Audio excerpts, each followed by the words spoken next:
On dit que l'amour d'une mère est inconditionnel, mais que faire quand votre propre enfant vous envoie du poison déguisé en sollicitude? Mes mains n'ont pas cessé de trembler depuis que j'ai ouvert cette boîte de chocolat. Les résultats du laboratoire me brûlent encore au fond de mon sac à main, la preuve que mon propre fils voulait ma mort. Aujourd'hui, je vais vous raconter quelque chose que je n'aurais jamais pensé partager. Et si, ne serait-ce qu'une seconde, cela vous semble familier. Je vous demande seulement d'aimer cette vidéo et de vous abonner. Cela m'aidera à continuer d'ouvrir mon cœur. J'ai 73 ans et je vis dans un 2 pièces exigu au 5e étage d'un vieil immeuble parisien. L'ascenseur est tombé en panne il y a 3 mois et personne ne s'est donné la peine de le réparer. Alors chaque matin, je monte ces escaliers avec mes courses, mon linge et le poids de la déception qui s'alourdit chaque année. Mes genoux craquent comme un vieux parquet et j'ai mal au dos à force de dormir sur un matelas qui aurait dû être changé il y a des années. Le papier peint de ma cuisine se décolle dans les coins, des fleurs jaunes délavées qui ressemblent plus à des taches de cigarettes. Je prépare mon café dans la même tasse ébréchée que j'utilise depuis 15 ans, celle avec une fissure le long de l'anse qui me coupe parfois le doigt quand je ne fais pas attention. La vapeur monte et embue la fenêtre qui donne sur la cour intérieure, où Madame Tran, ma voisine, étend son linge, même en hiver. Chaque matin, je regarde mon téléphone en espérant un message de Julien, mon fils. Parfois, il n'y a rien. Parfois, il y a une demande d'argent, tapée rapidement, sans formule de politesse, sans chaleur, juste des chiffres et des échéances. Maman, besoin de 800 € pour le loyer avant vendredi. Voilà comment l'amour m'arrive maintenant, sous forme d'exigence et de désespoir. Mais ce mardi de novembre, quelque chose de différent m'attendait devant ma porte. Une boîte en carton marron, cabossée dans les coins, avec mon nom écrit de l'écriture familière de Julien. Les lettres penchées comme toujours quand il était pressé, de la même manière qu'il écrivait des cartes de remerciement à sa grand-mère quand il avait 12 ans et que je me tenais au-dessus de lui pour m'assurer qu'il les finisse. Mon cœur a fait un bond. Julien n'envoyait plus de cadeaux. Pas depuis que je n'avais pas pu l'aider à acheter ce bien d'investissement à Neuilly il y a 2 ans.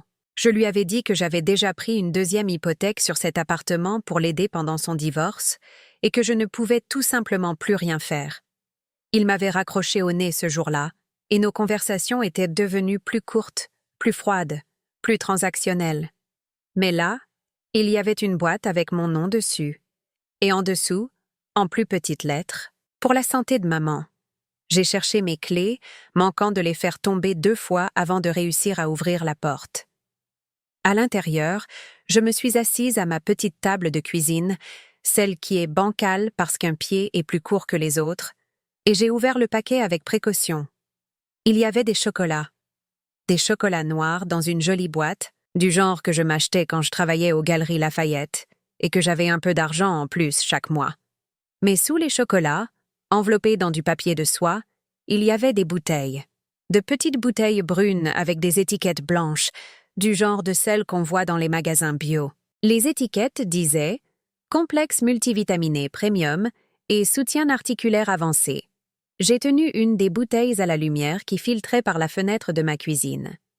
Les gélules à l'intérieur étaient d'une couleur brune trouble, pas l'orange ou le jaune vif que j'avais l'habitude de voir dans les vitamines. Elles cliquetaient quand je secouais le flacon, et il y avait quelque chose dans ce son qui me retournait l'estomac. Mais je me suis dit que j'étais ridicule. Julien avait enfin pensé à moi. S'était enfin souvenu que je me plaignais de mon arthrose, de ma fatigue constante. Le mot était bref, écrit sur un bout de papier déchiré de ce qui semblait être une liste de courses. « Maman, ça t'aidera pour tes douleurs articulaires et ton énergie. Prends-en 2 au petit déjeuner tous les jours. Bisous, Julien. » Le mot « bisous » semblait écrit à la hâte, comme une pensée après coup. J'en ai essayé une ce soir-là avec le dîner. Elle est passée difficilement, laissant un goût métallique dans ma bouche que l'eau n'arrivait pas à chasser. Je me suis dit que c'était normal, que toutes les vitamines avaient un goût affreux. Mais quand je me suis réveillée le lendemain matin, mon estomac me brûlait et ma tête me martelait d'une manière qui ne m'était pas familière. Pendant une semaine, je les ai prises fidèlement. Chaque matin avec ma tartine et mon café, 2 gélules brunes qui me faisaient grimacer. Ma voisine, Madame Ferreira, a remarqué que j'étais pâle en me voyant relever mon courrier. « Ma belle, ça ne va pas. Tu as l'air fatiguée. » Je lui ai parlé des vitamines, de comment mon fils me les avait envoyées pour m'aider avec ma santé. Elle a froncé les sourcils, son visage buriné plissé d'inquiétude. « Peut-être que tu devrais d'abord demander à ton médecin, non? » Mais je ne voulais pas demander au médecin. Je voulais croire que Julien se souciait de moi, que c'était sa façon d'arranger les choses entre nous. Alors j'ai continué à les prendre, même si mes mains se mettaient à trembler plus que d'habitude, même si certains jours, j'étais trop étourdie pour aller jusqu'à l'épicerie du coin. Laissez-moi vous parler de Julien, du garçon qu'il était avant que l'argent ne change tout entre nous. Il est né pendant une de ces canicules d'août qui transforment Paris en fournaise. Son père, Alain, et moi vivions alors dans un studio à Saint-Denis, payant à peine le loyer avec le travail d'Alain comme manutentionnaire et mon emploi à temps partiel dans une brasserie. Julien est arrivé au monde en hurlant, et il n'a pas arrêté de hurler pendant les 6 premiers mois de sa vie. Mais quand il a enfin souri, c'était comme un rayon de soleil perçant les nuages d'orage. Il avait ses immenses yeux sombres et de tout petits poings qui s'agrippaient à mon doigt, comme s'il ne voulait jamais lâcher. Je le promenais dans le parc des Buttes-Chaumont, quand il n'arrivait pas à dormir, poussant cette vieille poussette à la roue qui grinçait, chantant les berceuses que ma mère me chantait. Alain est parti quand Julien avait 8 ans. Il a juste fait un sac un matin pendant que j'étais au travail et a laissé un mot sur le comptoir de la cuisine disant qu'il n'en pouvait plus. Julien a trouvé le mot en rentrant de l'école. Je suis rentrée pour le trouver, assis à cette même table de cuisine bancale, tenant le bout de papier et pleurant en silence. Il n'a pas demandé où son père était parti. Il a juste plié le mot avec soin et me l'a tendu. Après ça, c'était juste Julien et moi contre le monde. J'ai cumulé 3 emplois pour nous maintenir à flot.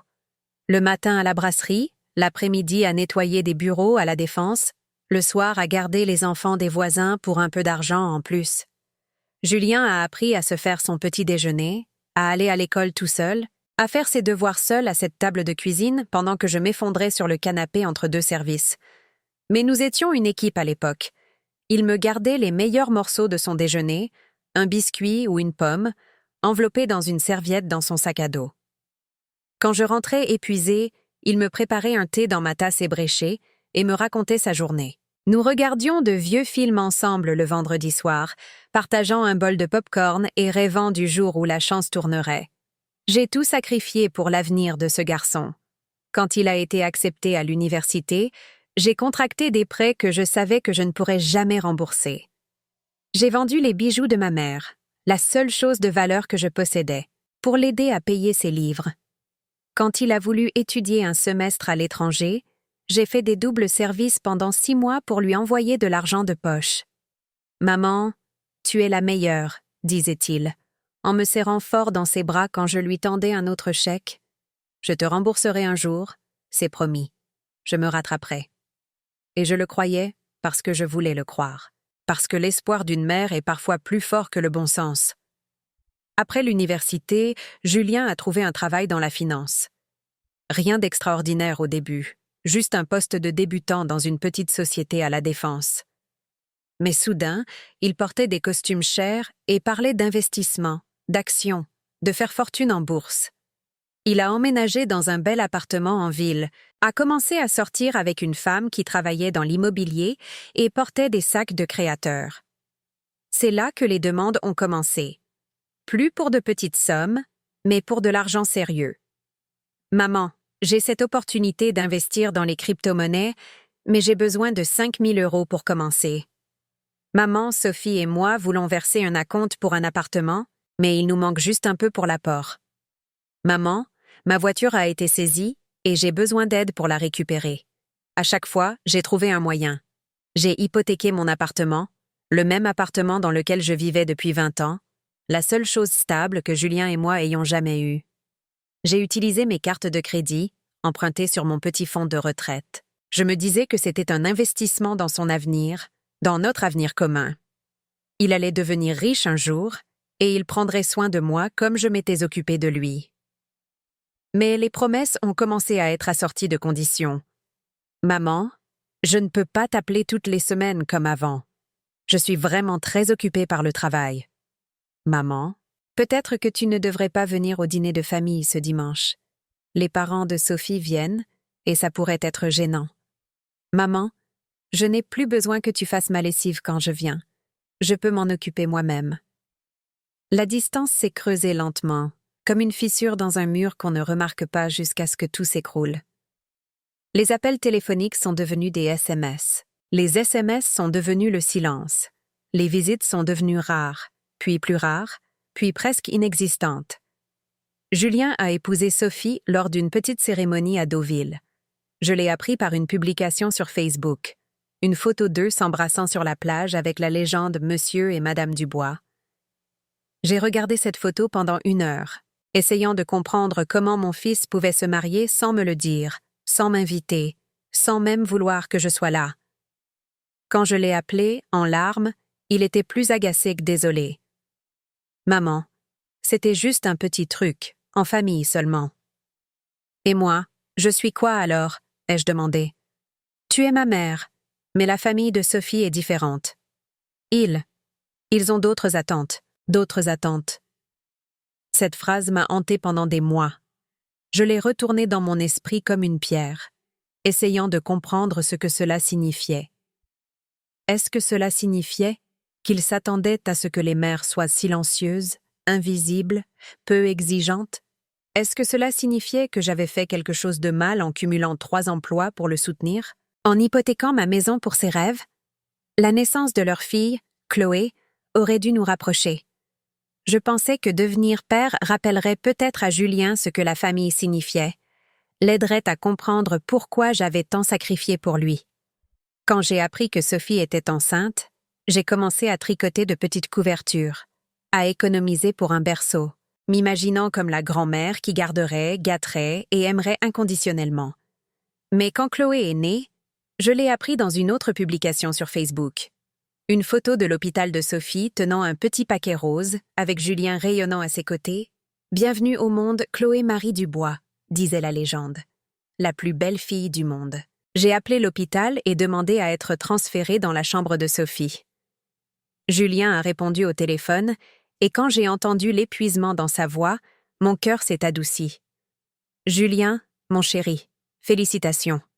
Je suis si fière de vous. Est-ce que je peux venir vous voir? J'ai des cadeaux pour Chloé, et j'aimerais beaucoup aider comme je peux. » Il y a eu une longue pause. En arrière-plan, j'entendais Sophie parler aux infirmières, le bip des machines de l'hôpital, les bruits ordinaires d'une nouvelle vie qui commence. « Maman, » a finalement dit Julien, « ce n'est pas vraiment le bon moment. Sophie est fatiguée, et ses parents sont là. Peut-être dans quelques semaines. » Quelques semaines se sont transformées en quelques mois. Quand j'ai finalement rencontré Chloé, elle tenait déjà assise, souriait déjà, avait déjà 6 mois d'une vie que j'avais manquée. Julien et Sophie l'ont amenée à mon appartement un dimanche après-midi, et je pouvais voir Sophie regarder autour d'elle avec une désapprobation à peine voilée.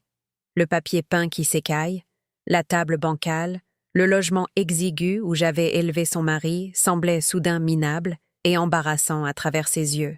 Chloé était magnifique, avec les yeux sombres de Julien et les traits délicats de Sophie. Elle m'a laissé la tenir pendant exactement 10 minutes avant qu'elle ne commence à s'agiter, et Sophie l'a vite reprise. Elle n'est pas habituée aux nouvelles personnes, a expliqué Sophie, bien que j'ai remarqué que Chloé avait été parfaitement contente avec l'épicier et le facteur en montant. Cette visite a duré 1 heure. Julien a passé la plupart du temps au téléphone, prenant des appels professionnels même si c'était dimanche. Sophie a bercé Chloé et a tenu une conversation polie sur le temps, sur la difficulté de se garer dans mon quartier, sur le fait qu'il devait partir tôt pour éviter les embouteillages. Quand ils sont partis, Julien m'a embrassé rapidement, distrait, pensant déjà à la suite. « Quand est-ce que je pourrai la revoir ?» ai-je demandé. « Bientôt, maman. On trouvera un moment. » Mais ce bientôt n'est jamais arrivé. Il y avait toujours des raisons. Chloé faisait ses dents. Sophie était débordée. Il voyageait. Julien travaillait tard sur des projets. La bourse le tenait occupé. Il avait commencé à gagner beaucoup d'argent à ce moment-là, achetant et vendant des crypto-monnaies, investissant dans des actions technologiques qui rapportaient gros. L'ironie ne m'a pas échappé. Le fils que j'avais soutenu pendant des années de difficultés était maintenant plus riche que tout ce que j'aurais pu imaginer, alors que je montais encore 5 étages avec mes courses, portais toujours le même manteau d'hiver que j'avais acheté il y a 10 ans, me contentais toujours de la tasse ébréchée et de la table bancale. Mais je n'étais pas jalouse de sa réussite. J'étais fière de lui. Quand j'ai entendu par des connaissances communes qu'il avait acheté une maison dans les Yvelines, quand j'ai vu des photos de sa nouvelle voiture sur les réseaux sociaux, quand la caissière de l'épicerie a mentionné que sa fille travaillait avec Julien et qu'il réussissait très bien, j'ai ressenti une fierté de mère mêlée d'espoir. Peut-être que maintenant qu'il avait réussi, maintenant qu'il avait tout ce dont il avait rêvé, il se souviendrait de la femme qui avait rendu tout cela possible. Les demandes d'argent ont continué, mais leur nature a changé. Il ne s'agissait plus de survie, de loyer ou de facture de voiture ou de besoins de base. Il s'agissait maintenant d'opportunités, d'investissements qui nécessitaient des capitaux importants, d'entreprises qui pourraient le rendre encore plus riche. « Maman, j'ai besoin de 50 000 € pour entrer dans cette affaire immobilière. C'est un coup sûr. Je te rembourserai avec intérêt dans 6 mois. » Je voulais demander pourquoi quelqu'un qui possédait une maison dans les Yvelines et conduisait une voiture de luxe avait besoin de 50 000 € de sa mère qui vivait dans un appartement exigu à Paris. Mais je n'ai pas demandé parce que j'avais peur de la réponse, peur du silence qui pourrait suivre, peur de perdre le peu de liens qu'il nous restait. Alors j'ai trouvé des moyens de lui donner l'argent. J'ai fait une hypothèque inversée sur mon appartement, signant des papiers que je ne comprenais pas entièrement pour débloquer le capital que j'avais mis des décennies à construire. J'ai liquidé mon petit plan de retraite par anticipation, payant des pénalités qui grignotaient de l'argent dont j'aurais besoin pour survivre à mes vieux jours. J'ai utilisé mes cartes de crédit, jonglant avec les paiements et les taux d'intérêt comme une sorte de numéro de cirque financier désespéré. Chaque fois que j'envoyais de l'argent, Julien était reconnaissant sur le moment. « Merci, maman. Tu me sauves la vie. Je te promets que je te rembourserai dès que cette affaire sera conclue. Tu es la meilleure mère du monde. » Ces mots me faisaient du bien quand je les entendais, comme un rayon de soleil sur mon visage après un long hiver. Mais la chaleur ne durait jamais, parce que les promesses étaient toujours rompues. Les affaires immobilières sûres échouaient, les délais de remboursement de 6 mois s'étiraient sur des années. La gratitude se transformait en attente, puis en irritation quand je ne pouvais pas fournir plus. « Maman, tu sais bien que je suis solvable. Pourquoi tu deviens bizarre avec l'argent tout d'un coup? » J'ai commencé à éviter ma boîte aux lettres parce que je ne pouvais pas affronter les relevés de carte de crédit, les échéances de prêt, la documentation de ma ruine financière. J'ai commencé à faire mes courses au supermarché discount, achetant des marques de distributeurs et de la viande en promotion rapide. J'ai commencé à porter des pulls à l'intérieur parce que je n'avais pas les moyens de chauffer correctement mon appartement. Mais je continuais à me dire que ça en valait la peine. Julien construisait quelque chose, créait une richesse qui finirait par nous profiter à tous. Quand il aurait ses millions, quand les investissements rapporteraient comme il l'avait promis, nous serions tous mieux lotis. J'aurais une retraite confortable, peut-être même que je déménagerais plus près de lui et de Chloé. Nous serions à nouveau une famille. L'illusion était confortable jusqu'à ce qu'elle ne le soit plus. Jusqu'à ce que je réalise que la richesse de Julien grandissait tandis que la mienne disparaissait, que son confort se faisait au détriment du mien, que j'étais systématiquement vidée pour financer un style de vie auquel je ne serais jamais invitée à participer. La prise de conscience est venue progressivement, puis soudainement. Des anniversaires oubliés, des appels ignorés, des visites annulées à la dernière minute. Quand j'ai attrapé une pneumonie il y a 2 hivers et que j'ai passé 4 jours au lit avec de la fièvre, incapable d'aller à l'épicerie ou à la pharmacie, j'ai appelé le numéro de Julien encore et encore. Il tombait directement sur la messagerie vocale. Quand il a finalement rappelé 3 jours plus tard, il était agacé que j'ai laissé autant de messages. « Maman, j'étais en réunion. Tu ne peux pas t'attendre à ce que je laisse tout tomber chaque fois que tu as un rhume. » Un rhume. 4 jours de fièvre si forte que je voyais des choses qui n'existaient pas, si faibles que je pouvais à peine aller aux toilettes. Un rhume. Quand je suis tombée dans les escaliers le printemps dernier et que je me suis foulé le poignet, j'ai appelé Julien depuis les urgences. « Peux-tu venir me chercher? » Je ne pense pas pouvoir prendre le métro avec ce plâtre. Il était occupé. Sophie était occupée. Il me rappellerait. J'ai pris un taxi pour rentrer, dépensant de l'argent que je n'avais pas parce que mon fils ne pouvait pas prendre 2 heures pour aider sa mère à rentrer chez elle en toute sécurité. Mais les blessures les plus cruelles étaient les plus petites. Être exclu des photos de famille, apprendre l'existence de vacances en famille sur les réseaux sociaux, entendre Chloé appeler la belle-mère de Julien mamie alors que je restais Madame Dubois, ou parfois juste la mère de Julien. La mère de Sophie, Martine, vivait dans une belle maison dans les Yvelines et n'avait jamais travaillé de sa vie. Son mari avait été un avocat à succès et elle passait sa retraite à jardiner, à animer des clubs de lecture et à prendre des cours d'art. Quand Chloé restait avec Martine, il y avait des photos. En train de faire des biscuits, de lire des histoires, de jouer dans des jardins qui semblaient sortis d'un magazine. Quand Chloé restait avec moi, ce qui était rare, il n'y avait pas de photos. Mon appartement n'était pas assez photogénique pour les réseaux sociaux. Mes activités n'étaient pas assez intéressantes pour être documentées. J'étais la nounou de dépannage, le dernier recours, la grand-mère qu'on appelle quand les autres plans tombent à l'eau. Chloé m'aimait, cependant. Je le voyais dans ses yeux quand elle me regardait, dans la façon dont elle tendait les bras vers moi quand elle était fatiguée ou avait peur. Elle était le seul rayon de soleil dans mon monde de plus en plus sombre, la seule personne dans la nouvelle vie de mon fils qui semblait vraiment apprécier ma compagnie. « Raconte-moi quand papa était petit », disait-elle en se blottissant contre moi sur mon petit canapé. Et je lui racontais des histoires sur Julien enfant, sur la fois où il avait essayé de me préparer le petit déjeuner au lit et avait tellement brûlé les tartines que nous avions dû ouvrir toutes les fenêtres, sur la façon dont il chantait des chansons inventées en faisant ses devoirs. Chloé écoutait avec de grands yeux, comme si je lui racontais des contes de fées sur une personne magique qu'elle ne reconnaissait pas vraiment. « Papa chantait des chansons ?» demandait-elle, incrédule. « Papa a brûlé de la nourriture ?» Cela me brisait le cœur de réaliser que le garçon joyeux et créatif que j'avais élevé était devenu un homme que sa propre fille connaissait à peine. Mais ces moments avec Chloé étaient du temps volé, une joie empruntée. Sophie écourtait inévitablement les visites, prétextant que Chloé avait des activités, avait besoin de sa sieste, ou était restée assez longtemps loin de la maison. Elle est surstimulée dans les nouveaux environnements, expliquait Sophie, bien que mon appartement ne soit guère nouveau pour Chloé, et qu'elle semblait parfaitement calme dans mes bras. J'ai commencé à soupçonner que Sophie me voyait comme une menace, comme une concurrente pour l'affection de Chloé. Pas une concurrente sérieuse, bien sûr. Je n'étais que la grand-mère pauvre dans l'appartement minable. Mais quand même, Chloé s'illuminait en me voyant d'une manière qui pouvait mettre Sophie mal à l'aise. Les enfants ont une façon de voir au-delà des apparences, de reconnaître l'amour dans sa forme la plus pure. La boîte de chocolat est arrivée un mardi de novembre, alors que la première vraie vague de froid faisait encore plus mal à mes articulations.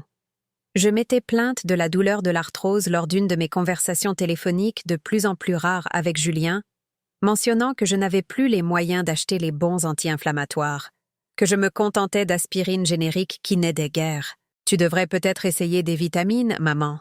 Des compléments naturels pourraient t'aider ?» C'était la chose la plus attentionnée qu'il ait dite sur ma santé depuis des mois, la plus engagée dans une conversation que nous ayons eue. Alors, quand la boîte est arrivée avec « Pour la santé de maman » écrit de sa main familière, j'ai senti une lueur d'espoir qu'il se souciait peut-être encore de moi, qu'il pensait peut-être à moi après tout. Les chocolats étaient magnifiques, sombres et brillants dans leur boîte élégante. Le genre que je m'offrais quand je travaillais aux Galeries Lafayette pendant la période de Noël et que j'avais une réduction pour les employés. Mais ce sont les flacons de vitamines qui ont fait gonfler mon cœur. 2 compléments différents, avec des étiquettes d'aspect professionnel et des descriptions qui correspondaient exactement à ce que je lui avais dit sur mes douleurs articulaires et ma fatigue. Je l'ai appelé ce soir-là pour le remercier.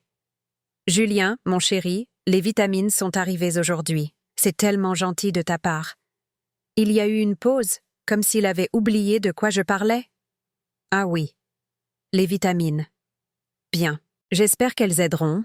Sa voix était distraite, distante. J'entendais Sophie en arrière-plan parler de réservation pour le dîner, de quelqu'un nommé Jennifer qui organisait une fête. Est-ce que je dois les prendre avec de la nourriture?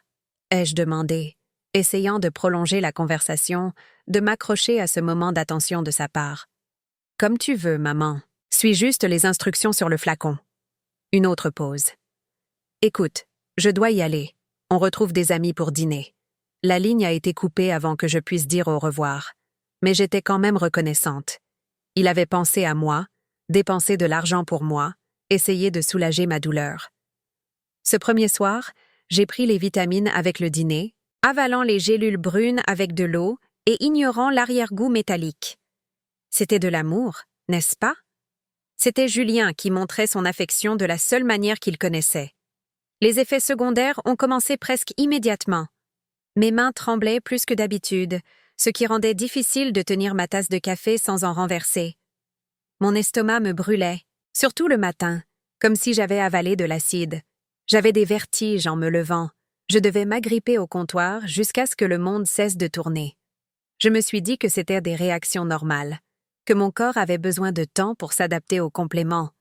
Madame Ferreira, ma voisine du dessous, a remarqué que j'étais pâle en me croisant près des boîtes aux lettres. « Ma belle, ça va?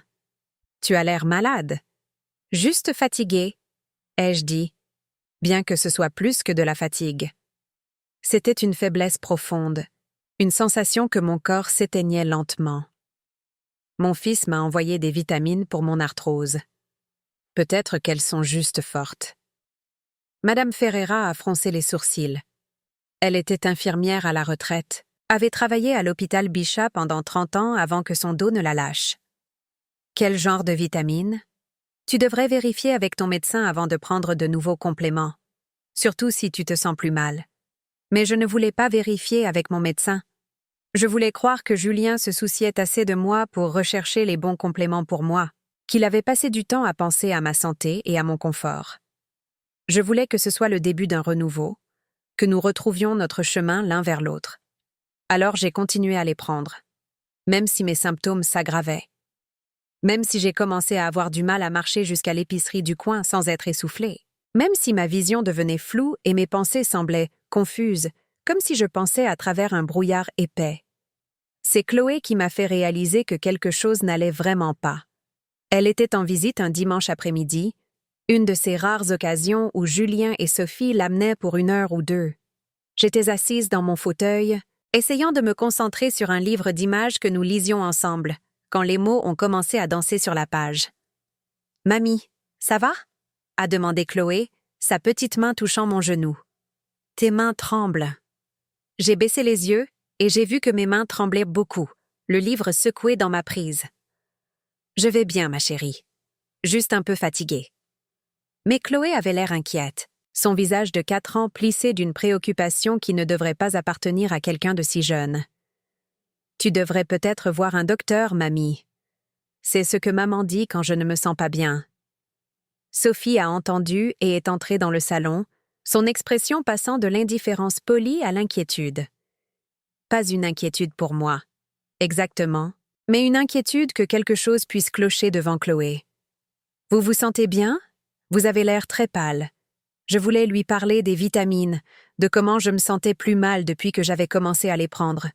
Mais je ne voulais pas non plus me plaindre du cadeau de Julien, je ne voulais pas paraître ingrate pour le seul geste d'attention qu'il m'avait montré depuis des mois. Je vais bien. Je m'adapte juste à de nouveaux compléments. Les sourcils de Sophie se sont haussés. Quel genre de complément?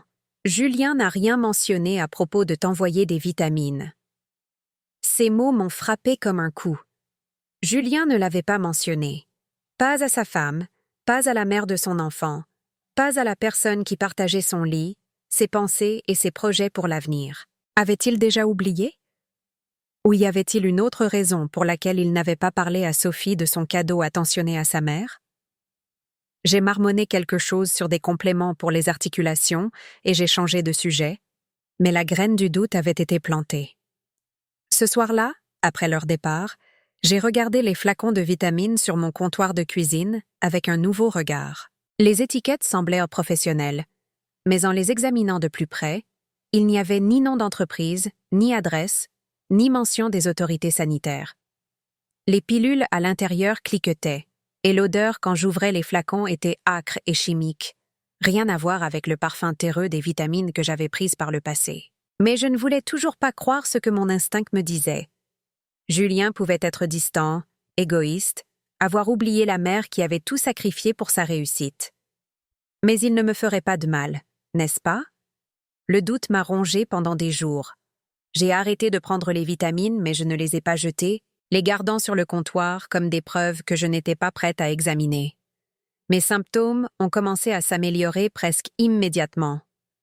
Le tremblement de mes mains a diminué. La brûlure dans mon estomac s'est calmée. Ma vision s'est éclaircie et mes pensées semblaient plus nettes qu'elles ne l'avaient été depuis des semaines. C'est Madame Ferreira qui m'a finalement poussée à chercher des réponses. Elle a frappé à ma porte un soir avec une marmite de riz et de haricots, le genre de geste qui me rappelait qu'il y avait encore de la gentillesse dans le monde. « Tu as l'air mieux », a-t-elle observé, s'installant dans ma chaise bancale avec une aisance familière. « Tu as moins le teint gris. » J'ai arrêté de prendre ces vitamines, ai-je admis. J'avais des effets secondaires. Elle a regardé les flacons sur mon comptoir, en a pris un et a examiné l'étiquette avec son œil d'infirmière entraînée. « Ça ne me semble pas normal », a-t-elle dit lentement. « Aucune information sur le fabricant. Pas de numéro de lot. Ça pourrait être n'importe quoi. C'est mon fils qui les a envoyés, ai-je dit faiblement. Il voulait m'aider avec mon arthrose. » Madame Ferreira m'a lancé un long regard, le genre qui voit à travers les excuses et l'auto-illusion. « Ma belle, quand quelque chose ne te semble pas juste, tu dois faire confiance à ton instinct, même quand ça fait mal. Surtout quand ça fait mal. » Cette nuit-là, j'étais allongée dans mon lit, fixant le plafond, mon esprit parcourant des possibilités que je ne voulais pas envisager. Julien avait été si distant dernièrement, si froid. Notre dernière conversation téléphonique avait porté sur l'argent, sur une autre opportunité d'investissement pour laquelle il avait besoin d'aide. Quand je lui avais dit que je ne pouvais plus hypothéquer mon appartement, que je n'avais plus rien à donner, sa voix était devenue sèche et colère. « D'accord, maman. Je suppose que je sais à quoi m'en tenir avec toi. » Il avait raccroché sans dire au revoir, et je n'avais plus eu de nouvelles de lui depuis. Puis, une semaine plus tard, les vitamines étaient arrivées. Le lendemain matin, j'ai fait quelque chose que je n'aurais jamais pensé faire. J'ai rassemblé les flacons de vitamines et j'ai pris le métro pour aller dans un laboratoire d'analyse privé que j'avais trouvé en ligne. La technicienne était jeune et gentille, peut-être de l'âge de Chloé si Chloé était adulte. Elle n'a pas posé de questions quand j'ai expliqué que je voulais faire tester les gélules. Elle a juste hoché la tête professionnellement et expliqué le processus. Nous pouvons rechercher des métaux lourds, des toxines, des composés pharmaceutiques, a-t-elle dit. Qu'est-ce qui vous inquiète? Je ne sais pas, ai-je dit honnêtement. C'est ça qui me fait peur. L'attente des résultats a été les 5 jours les plus longs de ma vie. J'ai essayé de suivre ma routine normale, mais rien ne semblait normal. Chaque fois que mon téléphone sonnait, j'espérais que c'était Julien qui appelait pour prendre de mes nouvelles, pour demander comment les vitamines fonctionnaient, pour prouver qu'il les avait envoyées par amour et sollicitude. Mais le téléphone est resté principalement silencieux, à l'exception des sociétés de cartes de crédit qui appelaient pour des paiements en retard. Quand le laboratoire a appelé, j'étais assise à ma table de cuisine en train de manger un déjeuner de crackers et de beurre de cacahuètes, essayant de faire durer les courses jusqu'à ma prochaine pension de retraite. Madame Dubois, nous avons les résultats de vos tests. Pouvez-vous passer aujourd'hui pour en discuter?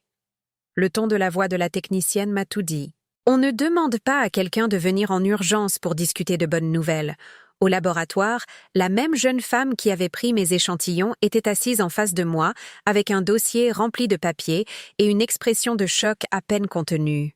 « Madame Dubois, je dois vous demander, où avez-vous obtenu ces gélules? Mon fils me les a envoyées, ai-je dit, ma voix à peine un murmure. Elle a ouvert le dossier et m'a montré des graphiques et des tableaux qui auraient aussi bien pu être écrits dans une langue étrangère. Ces gélules contiennent des niveaux dangereusement élevés de métaux lourds. Plomb, mercure, cadmium, ainsi que plusieurs produits chimiques industriels qui ne devraient se trouver dans aucun type de complément. Si vous aviez continué à les prendre régulièrement, vous auriez pu subir des lésions organiques permanentes ou pire. La pièce s'est mise à tourner. Je me suis agrippée au bord de la chaise pour ne pas tomber. Êtes-vous sûr? Il pourrait y avoir eu une erreur? Nous avons effectué les tests 2 fois pour être certains. Madame Dubois, ce ne sont pas des vitamines. Je ne sais pas ce que c'est, mais c'est toxique. Potentiellement mortel aux bonnes concentrations. Je ne me souviens pas du trajet en métro pour rentrer. Je ne me souviens pas d'avoir monté les 5 étages jusqu'à mon appartement. Je ne me souviens pas m'être assise à ma table de cuisine. Mais je me souviens du moment où le poids de ce qu'elle avait dit m'a frappé comme un coup de poing. Mon fils m'avait envoyé du poison, pas par accident, pas à cause d'une erreur de fabrication ou de flacons mal étiquetés. Ces gélules avaient été délibérément remplies de substances qui me tueraient lentement si je continuais à les prendre. Les chocolats avaient été une couverture, un moyen de faire paraître le paquet comme un cadeau au lieu de ce qu'il était vraiment. J'étais assise à cette table bancale où Julien avait fait ses devoirs enfant, où nous avions partagé tant de repas, de conversations et de rêves, et j'ai essayé de comprendre comment nous en étions arrivés là. Comment l'enfant que j'avais porté dans mon corps, nourri avec mon lait, aimé de toutes les fibres de mon être, pouvait me vouloir morte. La réponse est venue par morceaux, comme un puzzle que je ne voulais pas résoudre. Julien était devenu riche, plus riche que je n'aurais jamais pu l'imaginer. Ses investissements dans les crypto-monnaies et les actions technologiques avaient rapporté de manière spectaculaire. Mais je savais, d'après nos conversations au fil des ans, qu'il vivait même au-dessus de ses moyens substantiels, qu'il était toujours à la recherche de la prochaine grande opportunité, de la prochaine chance de multiplier sa fortune. Je savais aussi que j'étais l'une des rares personnes à savoir exactement combien d'argent il me devait. Des dizaines de milliers d'euros que je lui avais prêtés au fil des ans, de l'argent que j'avais emprunté sur mon propre avenir pour financer ses rêves. De l'argent qu'il n'avait jamais remboursé malgré des promesses répétées, malgré sa capacité évidente à le faire. Peut-être que j'étais un passif maintenant. Peut-être que ma pauvreté était embarrassante pour lui dans sa nouvelle vie avec Sophie et sa riche famille. Peut-être que la pensée de me soutenir dans ma vieillesse était plus qu'il ne voulait supporter. Peut-être qu'il était simplement plus facile de se débarrasser de moi que de reconnaître ce qu'il me devait, tant financièrement qu'émotionnellement. Ou peut-être que c'était quelque chose de plus simple et de plus effrayant. Peut-être avait-il calculé que ma mort résoudrait plusieurs problèmes à la fois. Plus de demandes de remboursement. Plus de honte à propos de sa mère pauvre. Et peut-être, si je n'avais pas encore fait de testament, un héritage qu'il pourrait utiliser pour son prochain grand investissement. Je suis restée assise là jusqu'à ce que le soleil se couche derrière les immeubles d'en face, jusqu'à ce que Madame Tran finisse d'étendre son linge, jusqu'à ce que les bruits de la circulation du soir commencent dehors. Je suis restée assise là, tenant ces résultats de test et essayant de savoir quoi faire de la connaissance la plus dévastatrice de ma vie. Je pouvais appeler la police, mais que leur dirais-je? Que mon fils m'avait envoyé des vitamines qui se sont avérées toxiques? Il demanderait des preuves d'intention, et je n'en avais aucune. Julien était trop malin pour laisser des preuves, trop prudent pour se faire prendre si facilement. Il plaiderait l'ignorance, dirait qu'il avait acheté les compléments sur un site en ligne et n'avait aucune idée qu'ils étaient décontaminés. Il jouerait le fils attentionné, horrifié que sa tentative d'aider sa mère ait si mal tourné. Je pourrais le confronter directement, mais à quoi cela servirait-il? S'il était capable d'essayer de m'empoisonner, il était certainement capable de mentir à ce sujet, de me faire douter de ma propre santé mentale, de retourner l'accusation contre moi. Je pouvais déjà entendre sa voix. « Maman, tu es paranoïaque. Pourquoi penserais-tu que je te ferais du mal? Tu devrais peut-être voir quelqu'un pour ces délires. » Mais je ne pouvais rien faire. Je ne pouvais pas prétendre que cela ne s'était pas produit, je ne pouvais pas revenir à notre relation tendue en sachant ce que je savais maintenant. Les vitamines étaient toujours sur mon comptoir, preuve d'une trahison si profonde que je pouvais à peine la comprendre. Ce soir-là, j'ai fait quelque chose que je n'avais pas fait depuis des années. J'ai prié. Pas pour demander quelque chose, pas pour supplier pour de meilleures circonstances. J'ai prié pour la clarté, pour la force, pour la sagesse de savoir comment avancer. J'ai prié pour le courage d'affronter la vérité sur mon fils et sur moi-même, sur les choix que j'avais faits et qui nous avaient conduits à ce moment. Quand je me suis réveillée le lendemain matin, je savais ce que je devais faire. J'ai passé toute ma vie d'adulte à trouver des excuses pour Julien, à justifier son égoïsme, sa froideur, sa cruauté croissante comme des symptômes de stress, d'immaturité ou des pressions de sa vie ambitieuse. Je me suis dit que sous tout cela, il était toujours le petit garçon qui me gardait des biscuits de son déjeuner, qui me préparait du thé quand je rentrais épuisée du travail. Mais ce petit garçon était parti, s'il avait jamais vraiment existé autrement que dans mon imagination désespérée. L'homme qui m'avait envoyé ces vitamines était un étranger avec le visage de mon fils, quelqu'un capable d'un meurtre calculé déguisé en cadeau. Je devais accepter cette réalité avant de pouvoir trouver un moyen de survivre. Les jours suivants se sont déroulés dans un calme étrange. J'ai suivi ma routine, les courses, la lessive, les tâches ordinaires pour rester en vie, mais tout semblait différent maintenant. Je voyais mon petit appartement avec de nouveaux yeux, non pas comme un lieu de pauvreté et de limitation, mais comme un refuge, un espace qui m'appartenait à moi et à moi seule.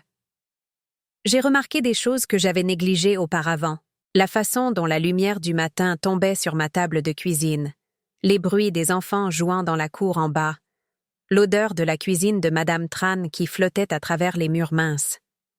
C'étaient les détails d'une vie que j'avais failli perdre, des simplicités que j'avais failli ne plus connaître. Julien avait voulu m'effacer du monde, mais au lieu de cela, il m'avait montré à quel point mon existence était précieuse, à quel point j'appréciais le privilège d'être en vie. Le vendredi matin, mon téléphone a sonné. Le numéro de Julien est apparu sur l'écran, et pendant un instant, j'ai envisagé de ne pas répondre. Mais je devais entendre sa voix. Je devais guetter les signes de culpabilité, d'inquiétude ou toute preuve qu'il se souciait de l'effet que son cadeau avait eu sur moi.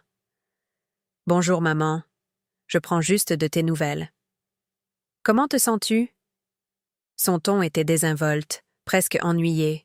« Je vais bien, Julien. Merci de demander. » J'ai gardé ma voix stable, neutre. « Bien, bien. Et les vitamines? Est-ce qu'elles aident pour ton arthrose? » La voilà. La question que j'attendais, le moment de vérité. S'il les avait envoyées innocemment, s'il y avait eu une terrible erreur, il aurait demandé s'il y avait des effets secondaires, aurait voulu connaître les détails de mon expérience avec elles. Au lieu de cela, il a demandé si elles aidaient, comme s'il s'attendait à ce qu'elles résolvent mes problèmes de façon permanente.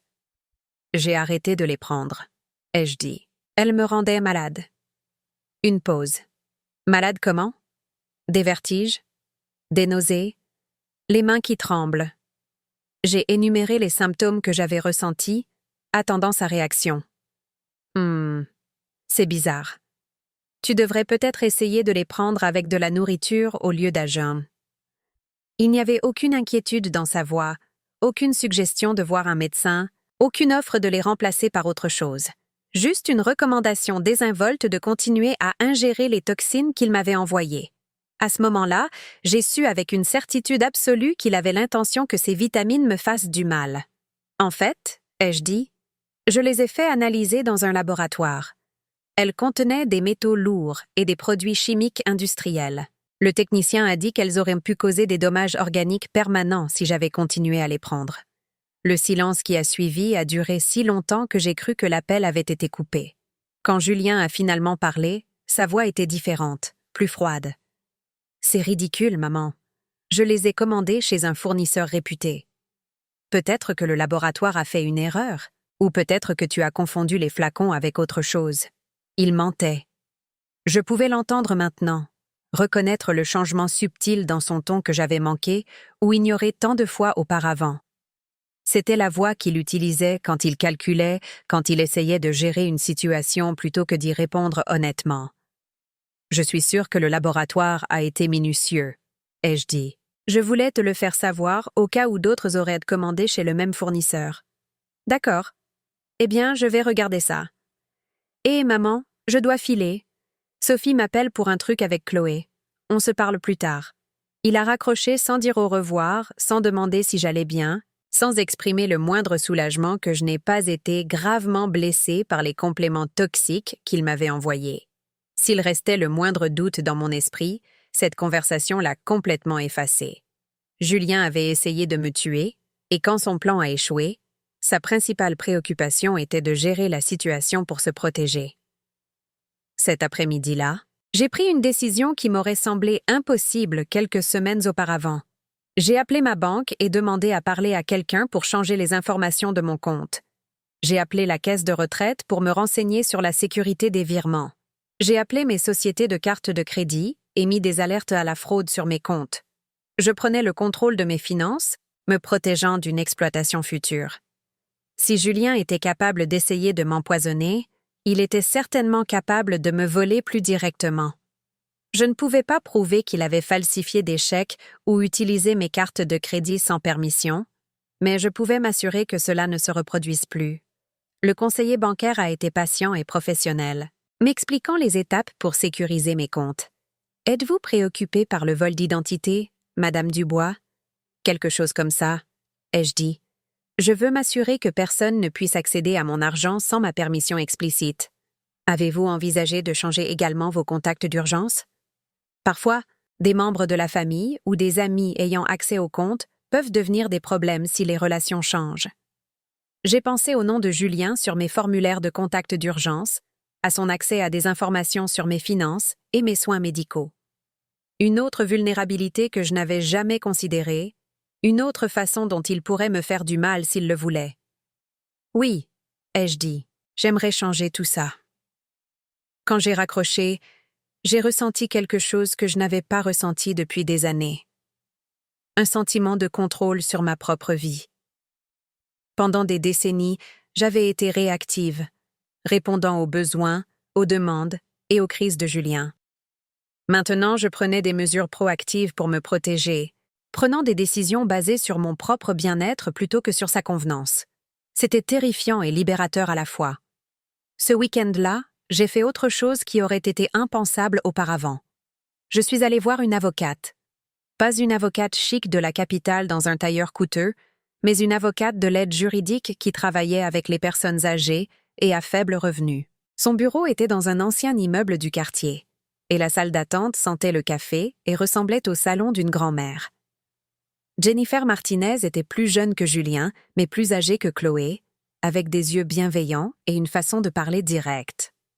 Elle a écouté pendant que je lui racontais l'histoire des vitamines, des analyses de laboratoire, de mes soupçons sur les intentions de Julien. « Voulez-vous porter plainte ?» a-t-elle demandé quand j'ai eu fini. J'y ai pensé, au drame, à la publicité et à la destruction de la famille qui s'ensuivrait. À Chloé qui grandirait en sachant que son père avait essayé de tuer sa grand-mère. À Sophie, Martine et tout le réseau complexe de relations qui serait déchiré. Je ne sais pas, ai-je dit honnêtement. Je veux être en sécurité, je veux me protéger. Mais je ne sais pas si je veux détruire ce qui reste de ma famille. Jennifer a hoché la tête avec compréhension. Nous pouvons prendre des mesures pour vous protéger légalement sans nécessairement engager de poursuites pénales.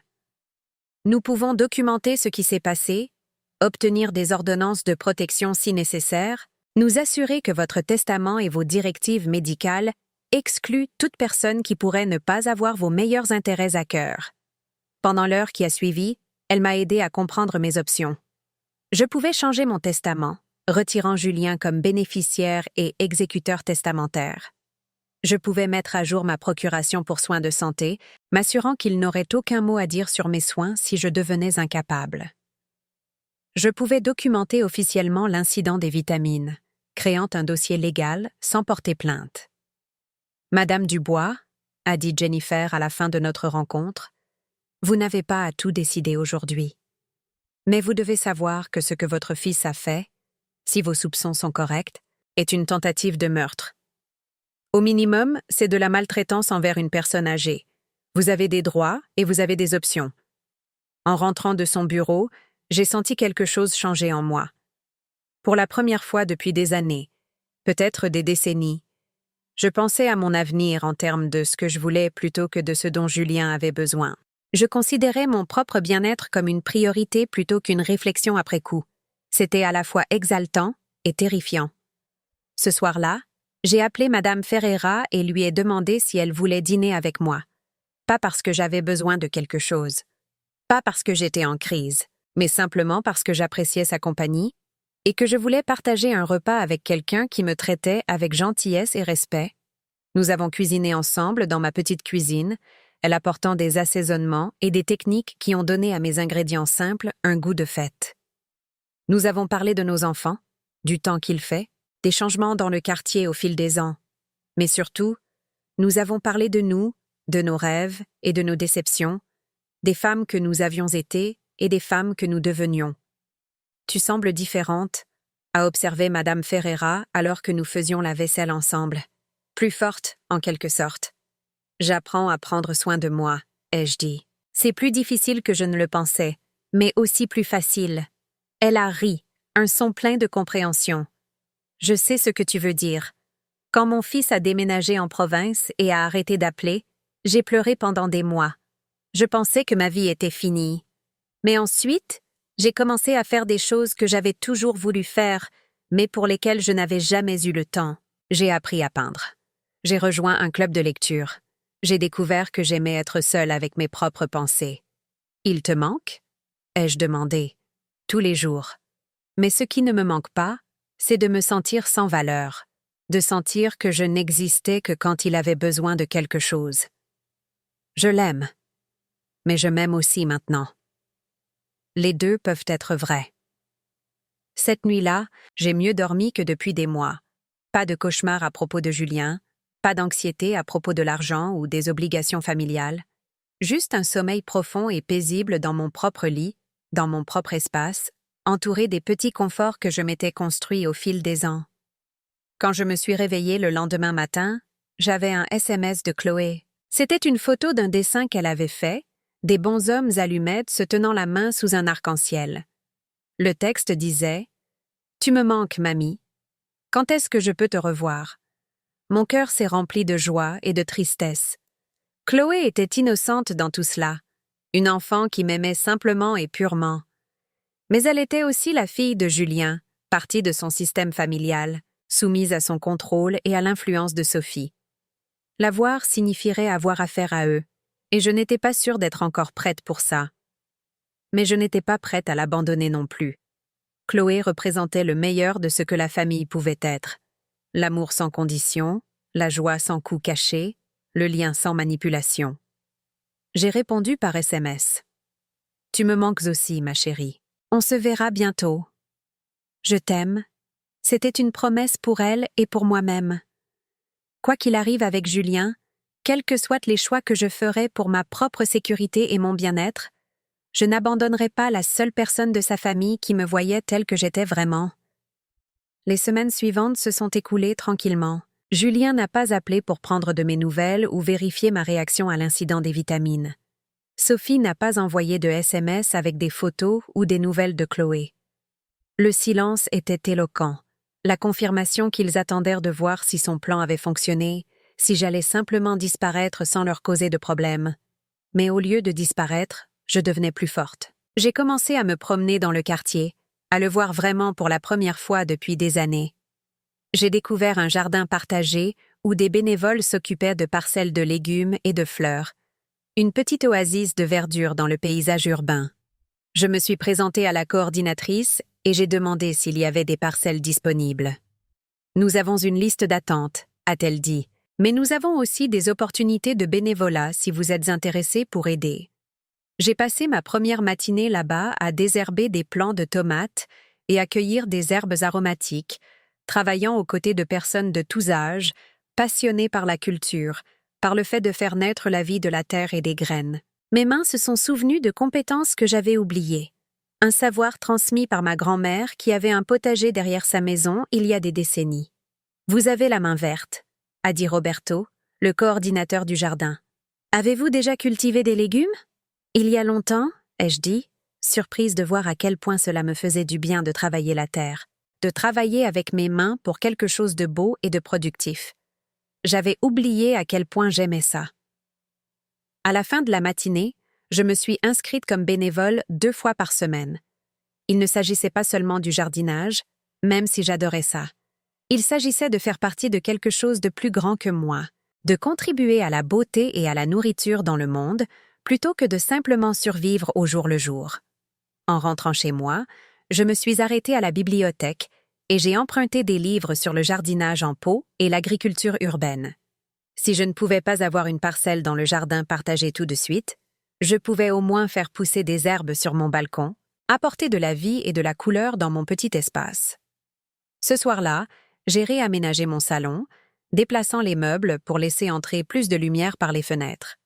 J'ai nettoyé des surfaces que je n'avais pas touchées depuis des mois, jeté de vieux magazines et papiers qui s'étaient accumulés comme des sédiments au fil des années de dépression et de défaite. Mon appartement a commencé à ressembler moins à un endroit où j'étais piégée et plus à un foyer que je créais. Les changements étaient petits mais significatifs. J'ai acheté des fleurs fraîches au marché du coin, juste un petit bouquet de marguerites qui égayait ma table de cuisine. J'ai recommencé à cuisiner de vrais repas au lieu de subsister avec des biscuits et du beurre de cacahuète, redécouvrant le plaisir de bien me nourrir. J'ai appelé de vieilles amies avec qui j'avais perdu le contact pendant les années où les exigences de Julien consumaient toute mon énergie émotionnelle. L'une de ces amies était Martine, pas la belle-mère de Julien, mais ma propre Martine, une femme avec qui j'avais travaillé aux Galeries Lafayette il y a 20 ans. Nous avions été proches autrefois, nous retrouvant pour un café et partageant des histoires sur nos enfants et nos rêves. Mais à mesure que les besoins de Julien devenaient plus pressants, que ma situation financière devenait plus désespérée, je m'étais retirée des amitiés qui me rappelaient qui j'étais autrefois. Angèle, Martine semblait vraiment ravie de m'entendre. Je pensais justement à toi la semaine dernière. Comment vas-tu? Nous avons parlé pendant 1 heure, prenant des nouvelles des enfants et petits-enfants, de la santé et des projets de retraite, des détails ordinaires de vie vécue sur des décennies. Martine était maintenant à la retraite, vivant confortablement de sa pension, prenant des cours d'art et faisant du bénévolat dans un programme d'alphabétisation. Sa fille vivait à proximité avec 2 adolescents qui rendaient visite régulièrement à leur grand-mère et l'appelaient juste pour bavarder.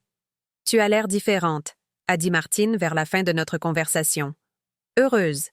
Je ne t'ai pas entendue avoir l'air heureuse depuis des années? »« J'apprends à être heureuse, » ai-je dit. « C'est une compétence que j'avais oubliée. On devrait déjeuner ensemble, » a-t-elle suggéré. « J'adorerais te voir, en savoir plus sur ce que tu as fait.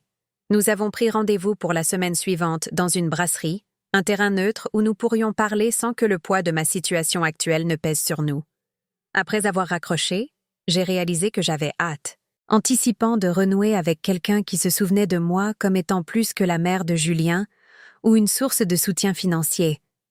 C'est à cela que ressemblait la guérison. Je commençais à le comprendre.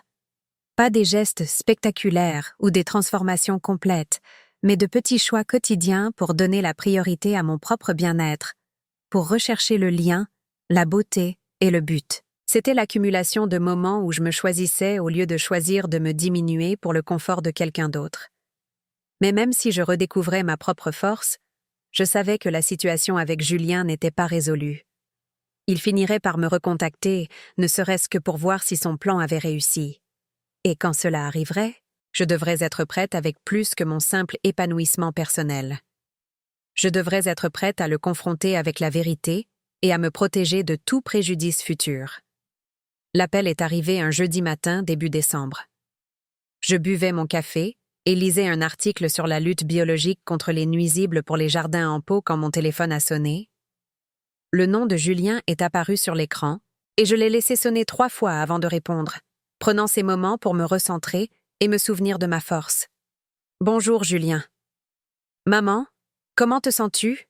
Mieux ?» Sa voix était désinvolte, presque joyeuse, la voix de quelqu'un qui attend de bonnes nouvelles.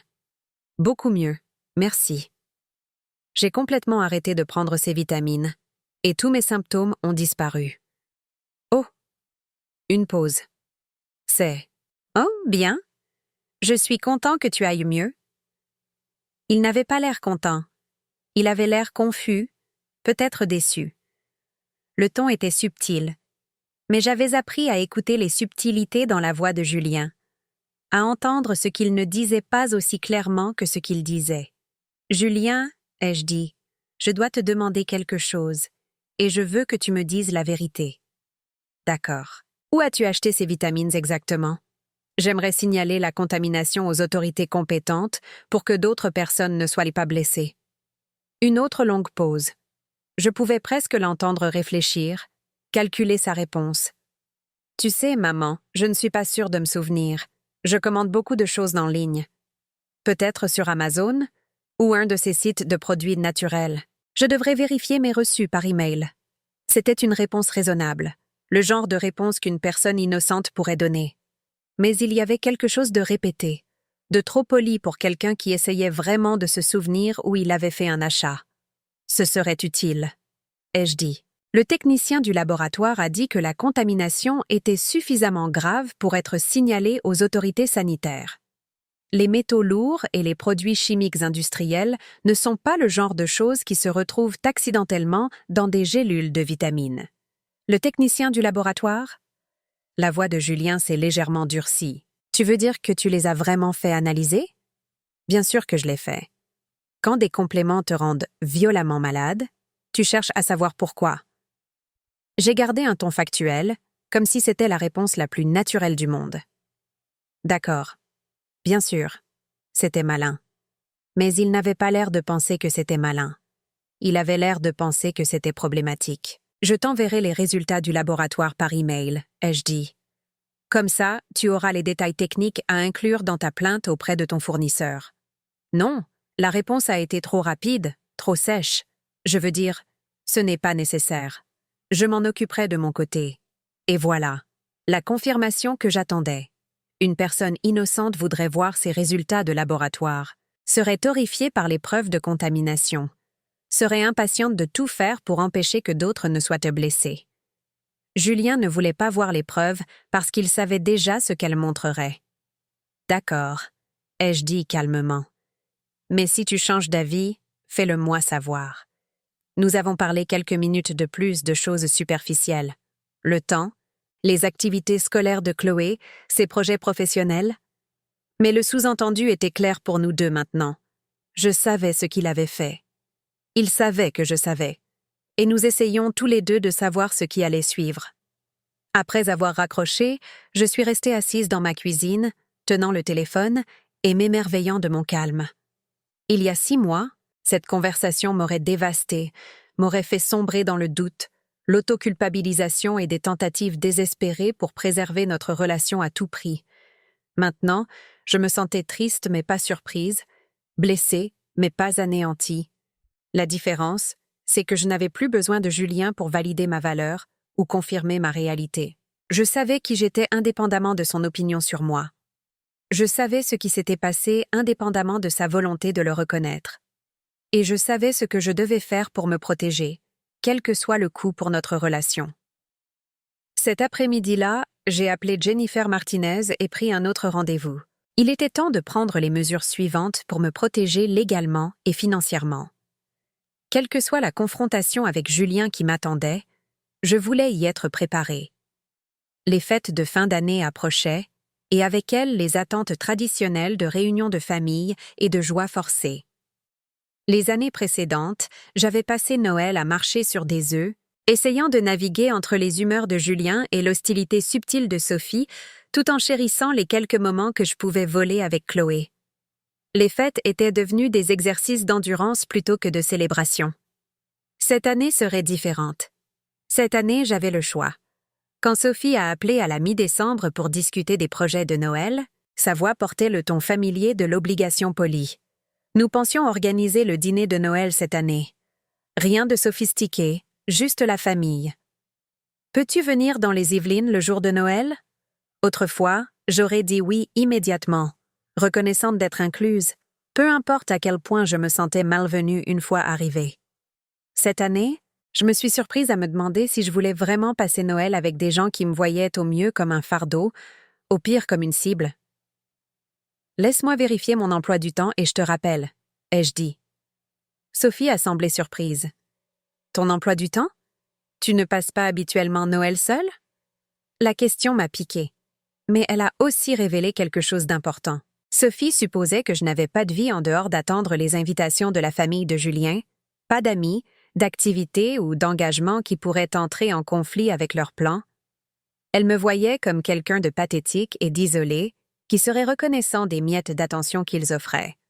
En fait, j'ai été assez occupée ces derniers temps, ai-je dit. Je suis bénévole dans un jardin partagé et j'ai renoué avec de vieux amis. La période des fêtes a été plus remplie que d'habitude. Ce n'était pas entièrement vrai, mais ce n'était pas entièrement faux non plus. J'avais des projets avec Martine pour le Nouvel An. Je faisais des heures supplémentaires comme bénévole pour la collecte de fonds du jardin. J'avais accepté l'invitation de Madame Ferreira à assister à la messe de minuit avec sa famille. Mon calendrier n'était pas plein, mais il n'était pas vide non plus. « Oh !» a dit Sophie, ne sachant clairement pas quoi répondre. « Eh bien, dis-nous quand tu auras décidé. Nous devons prévoir le plan de table et les portions du repas. » Après qu'elle ait raccroché, j'ai réalisé que je souriais. Pour la première fois depuis des années, j'avais un levier dans les négociations familiales. Ils voulaient quelque chose de moi, ma présence, ma participation à leur fantasme de dynamique familiale normale, et j'avais le pouvoir de dire non. La prise de conscience était enivrante. J'ai passé les jours suivants à réfléchir à ce que je voulais vraiment faire pour Noël. Pas ce qu'on attendait de moi, pas ce qui causerait le moins de conflits, mais ce qui m'apporterait de la joie et de la paix. La réponse, quand elle m'est venue, était étonnamment simple. Je voulais passer le matin de Noël seule dans mon appartement, à boire du café et à regarder de vieux films. Je voulais me préparer un petit repas, quelque chose que j'aimais plutôt que quelque chose conçu pour impressionner les autres. Je voulais appeler Chloé et lui souhaiter de joyeuses fêtes sans avoir à naviguer dans la tension et le ressentiment d'être dans la même pièce que ses parents. Et je voulais visiter le jardin partagé l'après-midi pour vérifier les légumes d'hiver et peut-être apporter des fleurs au petit coin commémoratif où les bénévoles se souvenaient des voisins décédés.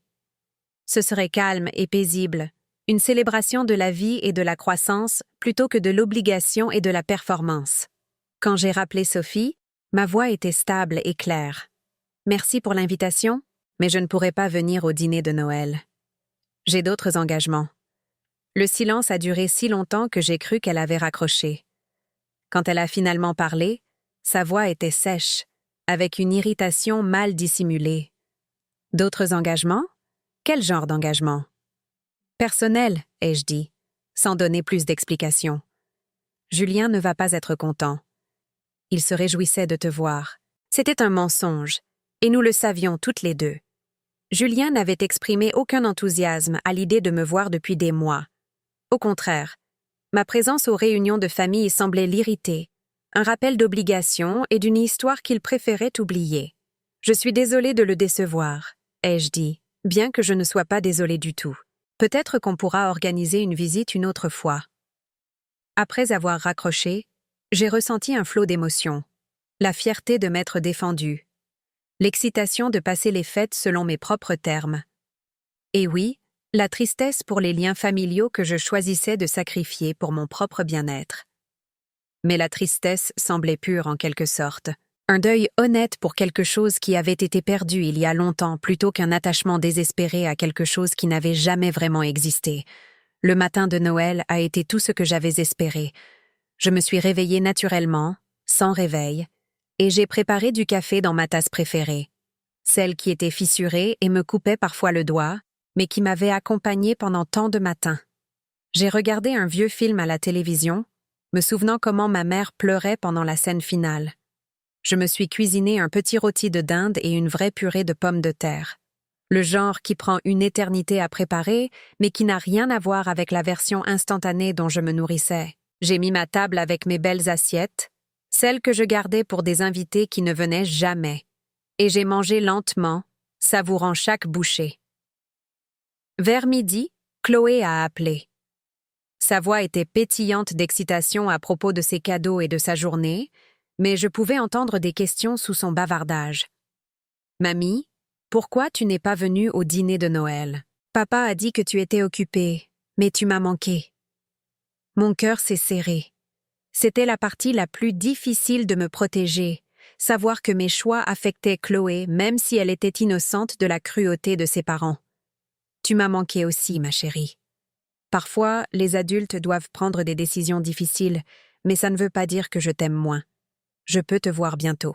Peut-être pour mon anniversaire le mois prochain? On verra, Chloé. J'espère. Après avoir raccroché, je me suis permis de pleurer. Pas les larmes désespérées et accablées des derniers mois, mais un deuil pur pour la relation avec ma petite fille, qui était endommagée par les actions de son père et mon besoin de me protéger. Mais même dans ma tristesse, je savais que j'avais fait le bon choix. J'apprenais que l'amour nécessite parfois des limites, que se protéger n'est pas égoïste quand l'alternative est d'être détruite. Cet après-midi-là, je suis allée au jardin partagé. C'était calme et magnifique sous la lumière hivernale, les arbres nus créant des motifs délicats contre le ciel gris. J'ai apporté un petit bouquet au coin commémoratif et j'ai passé quelques minutes à penser à la voisine du dessus, décédée le printemps précédent, qui partageait les légumes de sa parcelle avec tous ceux qui en voulaient. « Merci », ai-je murmuré, sans savoir exactement pourquoi je la remerciais. Peut-être pour le rappel que la vie était finie et précieuse, que chaque jour sur Terre était un cadeau que je ne devais pas gaspiller avec des gens qui souhaitaient que je sois sous terre. En rentrant chez moi, j'ai ressenti quelque chose que je n'avais pas ressenti depuis des années. Le contentement. Pas un bonheur fou, pas l'absence de tout problème, mais un profond sentiment d'être exactement là où je devais être, vivant en accord avec mes propres valeurs et besoins. C'était le meilleur Noël que j'avais eu depuis des décennies. La nouvelle année a apporté de nouveaux défis et de nouvelles révélations. Julien a appelé le jour de l'an, soi-disant pour me souhaiter une bonne année, mais en réalité pour me culpabiliser d'avoir manqué le dîner de Noël. « Sophie a été vraiment blessée que tu ne sois pas venue », a-t-il dit. « Elle s'est donné beaucoup de mal pour préparer le repas. »« J'en suis sûre », ai-je dit d'un ton égal. « J'espère que c'était charmant. »« Maman, qu'est-ce qui se passe avec toi ces derniers temps? Tu as l'air différente, distante. La voilà, l'ouverture que j'attendais. » Julien m'avait donné l'occasion parfaite d'aborder ce qui s'était passé entre nous, de le confronter à propos des vitamines et de sa tentative de me faire du mal. Il y a 6 mois, j'aurais reculé, j'aurais trouvé des excuses pour éviter la confrontation. Mais je n'étais plus la même personne qu'il y a 6 mois. « Julien, je pense que nous devons avoir une conversation honnête sur notre relation, sur les vitamines que tu m'as envoyées et sur ce que tu espérais qu'elles accompliraient. » Le silence qui a suivi était profond. Je pouvais l'entendre respirer, l'imaginer calculer ses options, essayant de décider s'il devait continuer à mentir ou passer à une autre stratégie. « Je ne vois pas ce que tu veux dire, » a-t-il finalement dit. « Je t'ai envoyé des vitamines pour ton arthrose. Je suis désolée qu'elle ne t'ait pas convenu. Mais je ne comprends pas ce que tu insinues. Je n'insinue rien, Julien. J'affirme directement que les gélules que tu m'as envoyées contenaient des métaux lourds et des produits chimiques industriels qui auraient pu me tuer si j'avais continué à les prendre. Les résultats du laboratoire étaient très clairs à ce sujet.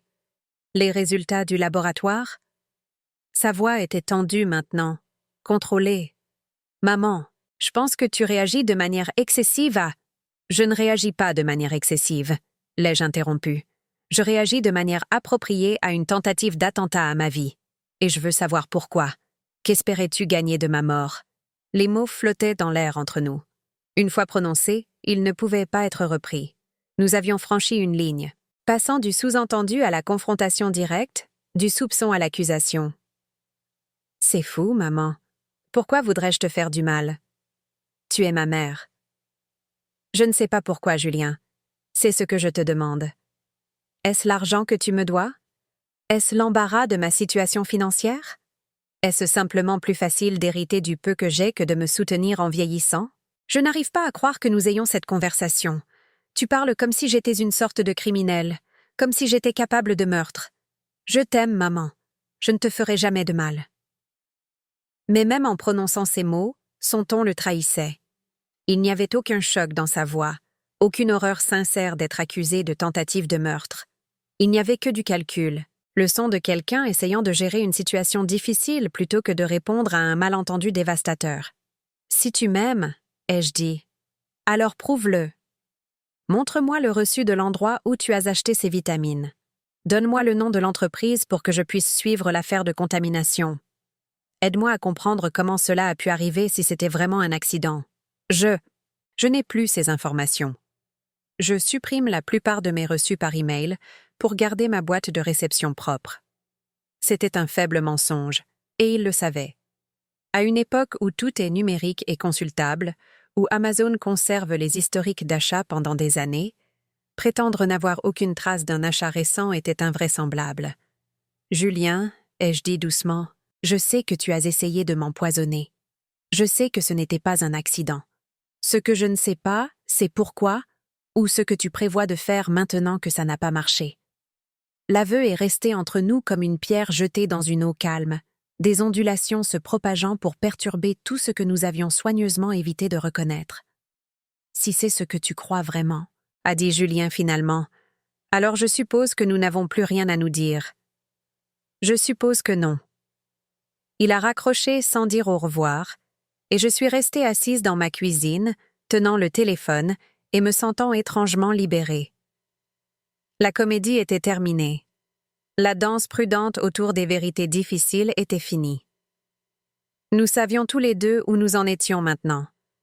Ce soir-là, j'ai appelé Jennifer Martinez et pris un rendez-vous d'urgence pour le lendemain matin. Il était temps de prendre des mesures juridiques concrètes pour me protéger, quel que soit le coût en termes de relations familiales. Jennifer a écouté mon récit de l'appel téléphonique avec un intérêt professionnel et une préoccupation personnelle. « Madame Dubois, ce que votre fils vient de faire est essentiellement un aveu. Face à des preuves d'actes répréhensibles, une personne innocente exprime le choc et l'horreur. Elle exige de voir les preuves. Elle insiste pour enquêter sur la façon dont une telle chose a pu se produire. Votre fils n'a rien fait de tout cela. Alors, que dois-je faire maintenant? Cela dépend du résultat que vous souhaitez. Si vous voulez qu'il soit poursuivi, nous pouvons présenter les preuves au procureur de la République. Si vous voulez une protection sans nécessairement le détruire, nous pouvons demander des ordonnances de protection et d'autres garanties légales. Si vous voulez gérer cela en privé, nous pouvons vous aider à tout documenter pour votre propre protection. J'ai pensé à Chloé, à la destruction de la famille qui suivrait si j'engageais des poursuites pénales. J'ai pensé au style de vie riche de Julien, à la façon dont des avocats habiles trouveraient probablement des moyens de créer un doute raisonnable sur ses intentions. J'ai pensé à ma propre énergie et à mes ressources, à savoir si je voulais passer mes dernières années à mener des batailles juridiques. Je veux être protégée, ai-je finalement dit. Je veux m'assurer qu'il ne pourra plus jamais me faire de mal, mais je ne veux pas nécessairement détruire sa vie. Jennifer a hoché la tête avec compréhension. Nous pouvons travailler avec ça. Commençons par mettre à jour votre testament et vos directives médicales, en retirant Julien de toute position d'autorité sur vos affaires. Nous allons également mettre en place une documentation légale de cet incident, de sorte que s'il vous arrive quelque chose à l'avenir, les enquêteurs sauront où chercher. Au cours des semaines suivantes, j'ai systématiquement retiré Julien de tous les aspects de ma vie juridique et financière. Nouveau testament, nouvelle procuration pour soins de santé, nouveaux contacts d'urgence, nouveaux bénéficiaires pour mes comptes et polices d'assurance. J'ai ajouté Martine comme mandataire pour ma santé et Madame Ferreira comme contact d'urgence, des personnes qui se souciaient réellement de mon bien-être et en qui je pouvais avoir confiance pour agir dans mon meilleur intérêt. Les changements me semblaient à la fois stimulants et déchirants. Je protégeais mon avenir, mais je reconnaissais aussi que mon fils était une menace pour moi plutôt qu'une source de soutien. C'était comme pratiquer une chirurgie sur mon propre cœur, enlevant les tissus malades pour sauver ce qui restait de sain. Pendant ce temps, Julien n'a fait aucune tentative pour me contacter. Pas d'excuses, pas d'explications, aucun effort pour réparer ce qui avait été brisé entre nous. Le silence était révélateur. S'il avait été innocent, si les vitamines avaient été contaminées par accident, il aurait été désespéré de clarifier le malentendu, de prouver son amour et son souci pour mon bien-être. Au lieu de cela, il a simplement attendu. Espérant peut-être que j'oublierais, que je me convaincrais que j'avais tout imaginé, que je reviendrais à notre ancienne dynamique de prétendre que les problèmes n'existaient pas pour maintenir la paix familiale. Mais je n'allais pas oublier et je n'allais plus faire semblant. En février, Sophie a appelé. Sa voix était soigneusement neutre, le ton de quelqu'un qui avait été briefé sur ce qu'il fallait dire. « Angèle, Julien s'inquiète pour toi. Il pense que tu pourrais avoir des problèmes de santé, peut-être des problèmes de mémoire ou de confusion. Il se demande si tu ne devrais pas voir un médecin. C'était une stratégie intelligente, je devais l'admettre. En suggérant que j'étais mentalement incompétente, il pouvait discréditer tout ce que je pourrais dire sur la tentative de Julien de m'empoisonner. Si je parlais à quelqu'un des vitamines, il pourrait prétendre que c'était le délire d'une vieille femme instable. J'apprécie son inquiétude, ai-je dit, mais ma santé est bonne. En fait, je me sens mieux ces derniers mois que depuis des années. C'est incroyable ce qui arrive quand on arrête de prendre des compléments toxiques. La pause de Sophie était révélatrice. Des compléments toxiques. Julien ne t'a pas parlé des vitamines qu'il m'a envoyées? Du fait qu'elles contenaient des métaux lourds et des produits chimiques industriels? Je suis surprise qu'il n'ait pas partagé quelque chose d'aussi préoccupant avec sa femme. De quoi parles-tu? Et voilà. Julien n'avait pas dit à Sophie ce qu'il avait fait, soit parce qu'il voulait la protéger d'une connaissance qui l'impliquerait dans son crime, soit parce qu'il savait qu'elle désapprouverait et essaierait de l'arrêter. Quoi qu'il en soit, sa confusion sincère confirmait que Julien avait agi seul. Peut-être devrais-tu en parler à Julien, ai-je dit. Je pense que tu trouveras cela très instructif. Ce soir-là, Julien a appelé. Sa voix était furieuse d'une manière que j'avais rarement entendue, une rage à peine contrôlée qui a fait trembler mes mains malgré ma nouvelle force. Qu'est-ce que tu as raconté à Sophie? Elle pose toutes sortes de questions folles sur des vitamines, des labos et du poison. Tu essayes de détruire mon mariage avec tes délires paranoïaques? Je lui ai dit la vérité, Julien. Que tu m'as envoyé des compléments qui ont failli me tuer, et que lorsque je t'ai confronté à ce sujet, tu n'as montré aucune surprise ni inquiétude. Je lui ai suggéré de te demander ta version des faits. Ma version? Il n'y a qu'une seule version, et c'est que tu as perdu la tête. Tu es une vieille femme triste et seule qui est tellement désespérée d'attention que tu inventes des histoires sur ton propre fils qui essaie de te faire du mal. Les mots étaient conçus pour blesser, pour me faire douter de moi-même, pour me repousser dans le rôle de la victime reconnaissante qui acceptait n'importe quel traitement sans se plaindre. Il y a 6 mois, ils auraient peut-être fonctionné. Julien, ai-je dit calmement, si je me trompe autant sur ce qui s'est passé, alors prouve-le. Montre à Sophie les reçus des vitamines. Montre-lui les informations de l'entreprise pour qu'elle puisse vérifier que les produits contaminés sont un problème connu. Aide-la à comprendre comment une erreur innocente a failli tuer ta mère. Je n'ai rien à te prouver, ni à personne d'autre. Tu n'es personne. Tu es une vieille femme fauchée qui vit dans un appartement délabré, et sans ma générosité au fil des ans, tu serais à la rue. Ta générosité? J'ai ri, et le son nous a surpris tous les deux. Julien, je t'ai donné des dizaines de milliers d'euros au fil des ans. J'ai hypothéqué ma maison pour financer tes rêves. J'ai sacrifié ma propre sécurité à la retraite pour soutenir ton style de vie. Si quelqu'un a été généreux, c'est bien moi. C'était ton choix. Je ne t'ai jamais forcé à faire quoi que ce soit. Tu as raison. C'était mon choix. Et maintenant, je fais des choix différents. Je choisis de me protéger des gens qui me feraient du mal, même si ces gens se trouvent être ma propre famille. Tu choisis d'être seul. Tu choisis de perdre les seules personnes qui se soucient de toi. Julien, ai-je dit doucement, tu ne te soucies pas de moi. Si tu te souciais de moi, tu n'aurais pas essayé de m'empoisonner. Tu serais venu me voir quand j'étais malade, tu aurais appelé pour mon anniversaire, tu m'aurais incluse dans les événements familiaux parce que tu voulais ma compagnie plutôt que par obligation. Les gens qui se soucient de vous n'essaient pas de vous tuer, même lentement, même subtilement. La vérité est restée suspendue entre nous, simple et indéniable. J'en ai fini avec cette conversation, a dit Julien, et j'en ai fini avec toi. Ne m'appelle plus, ne contacte plus ma famille.